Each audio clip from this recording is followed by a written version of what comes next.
শুক্রবার সকালে টানা বৃষ্টিতে ডুবে গেছে রাজধানী ঢাকার অধিকাংশ এলাকার সড়ক। কোথাও হাঁটু পানি, কোথাও কোমর সমান পানি। এতে রাস্তায় গাড়ি বিকল হয়ে যানজট সৃষ্টি হয়েছে। এক বিজ্ঞপ্তিতে রাজধানীবাসীকে বিভিন্ন গন্তব্যে যাওয়ার জন্য সময় হাতে নিয়ে বের হওয়ার অনুরোধ জানিয়েছে ঢাকা মহানগর পুলিশের ট্রাফিক বিভাগ।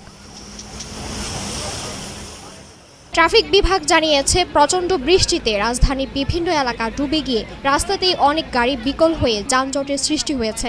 ডিএমপি জানিয়েছে, যানজট প্রবণ এলাকাগুলো হলো ফকিরাপুল, নয়াপল্টন, বায়তুল মোকাররম, শান্তিনগর, মালিবাগ মোড়, Arambagh, Pragati Sarani, New Market, Dhanmondi, Rapa Plaza, Bangshal, Mirpur, Rukiya Sarani, Dayaganj মোড়, Sayedabad bus terminal, Nimtali, Toynbee Circular Road, Dhanmondi ২৭, Elephant Road, Matsya Bhaban, Kawran Bazar, Bijoy Sarani, Dhaka Gate, VIP Road ও Mirpur Mazar Road. Desk report, ভোরের বাতা।